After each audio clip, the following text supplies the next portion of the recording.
Hey y'all, it's your friendly neighborhood therapist, and it is February 26th, 2025. So it is day 26 in our series of lesser known facts and lesser known people of the culture for Black History Month.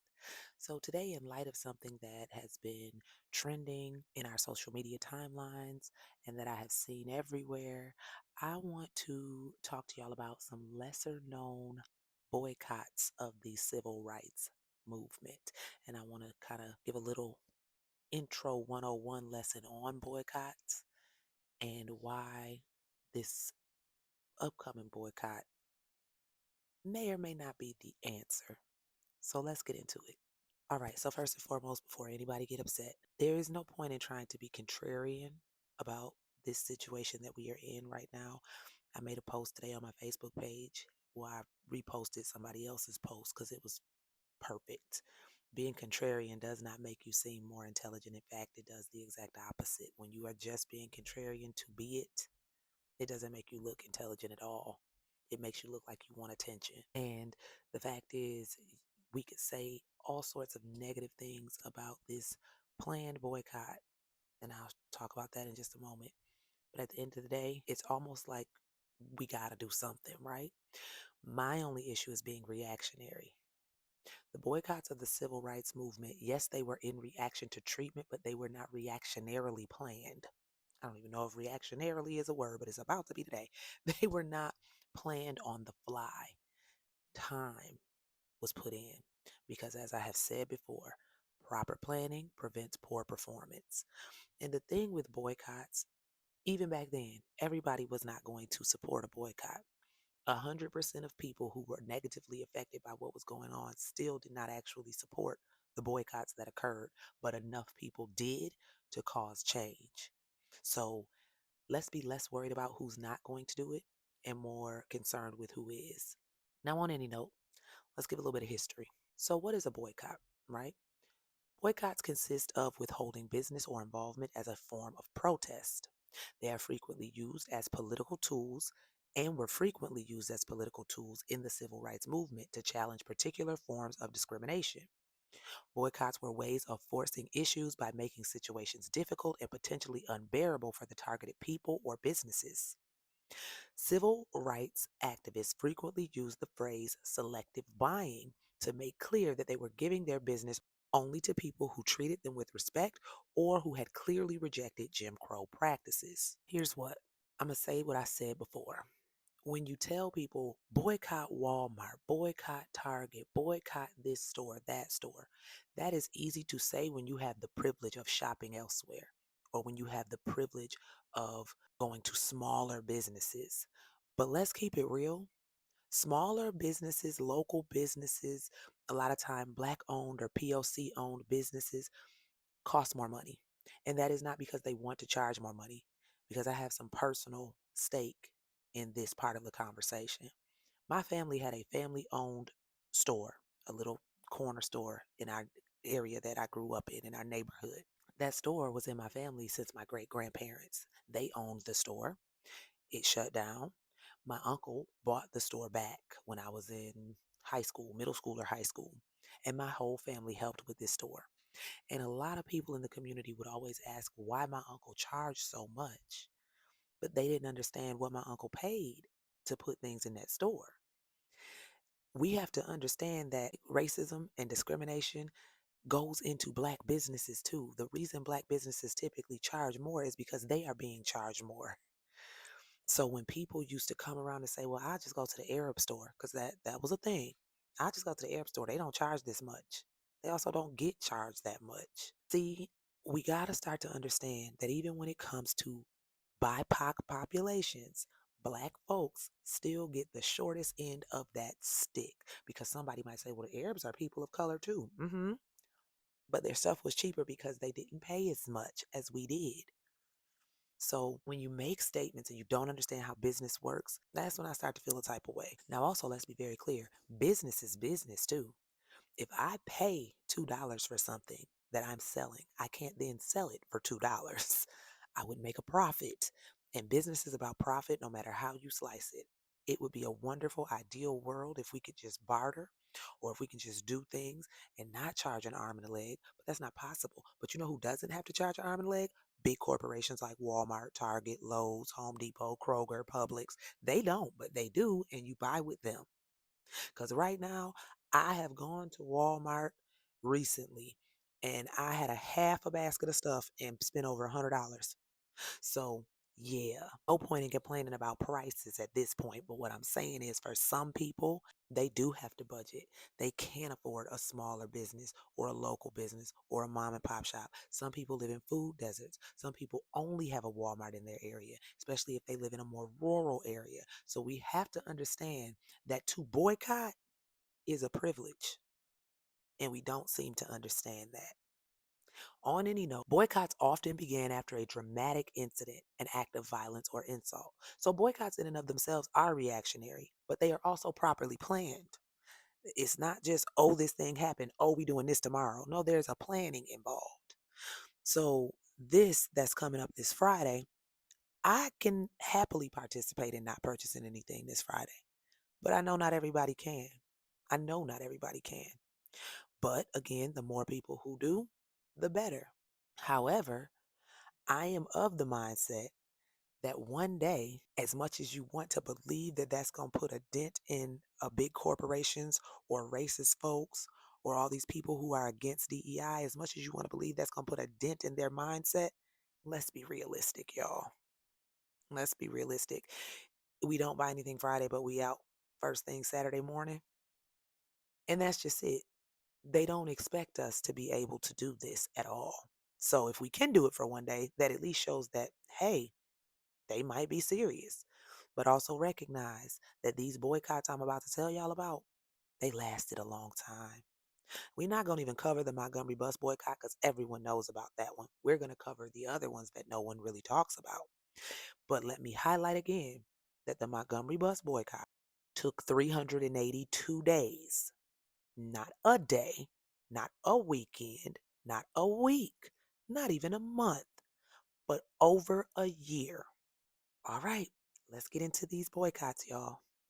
All right, so first up, 1961, the Albany Movement.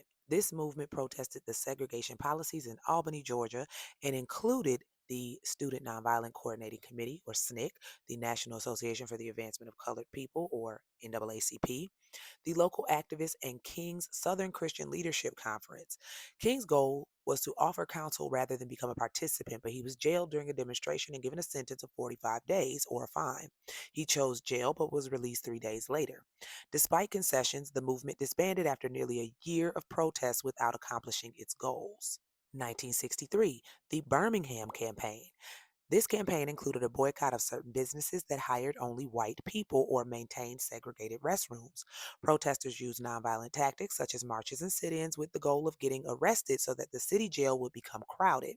Police used dogs and high pressure water hoses against protesters. This campaign came to a successful end when many signs of segregation at Birmingham businesses came down and public places became accessible to people of all races. Now, I'm going to skip the March on Washington because that is another one that most people absolutely already know about. That was also the largest political rally for human rights ever in the United States, even to this day.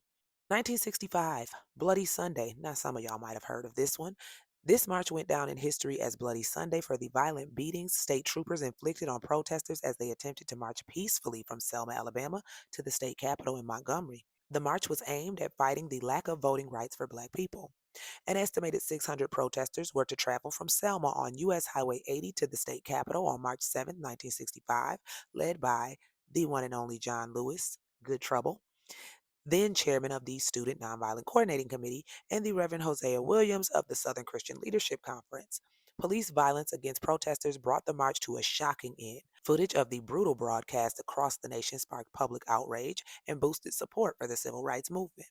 1965, Chicago Freedom Movement. The Chicago Open Housing Movement, also called the Chicago Freedom Movement, was formed to protest segregated housing, educational deficiencies, and employment and health disparities based on racism.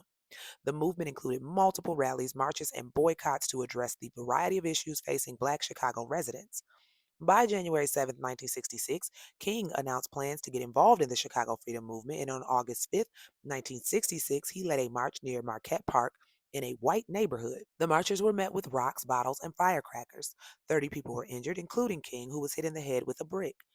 After negotiations with Chicago Mayor Richard Daley, an agreement was announced on August 26, 1966, to build public housing in predominantly white areas and to make mortgages available regardless of race or neighborhood.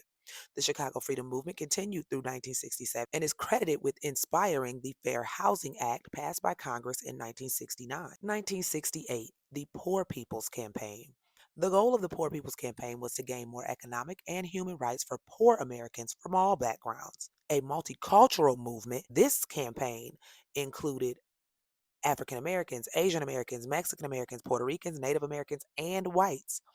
A march on Washington was planned for April 22nd, 1968, but when King was assassinated on April 4th, the movement was shaken and the march postponed.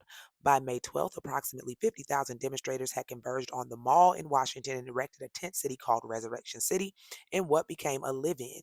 The campaign's major march occurred at the Solidarity Day rally for Jobs, Peace, and Freedom on June 19th.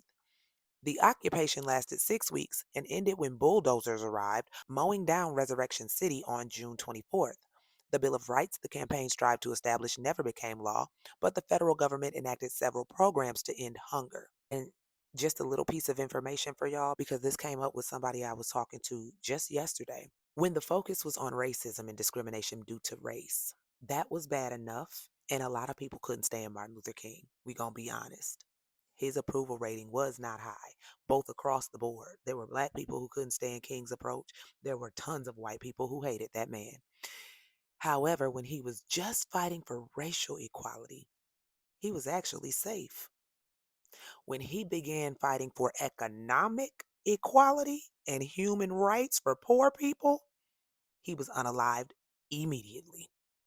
So, when we talk about socioeconomic status and class differentiation, as much as I know racism is rampant and it is the foundation of so much in this country, so much hatred, so much evil, so much discrimination, they all right letting you be equal because you're black. They ain't never gonna be all right letting you be equal to them in economic power.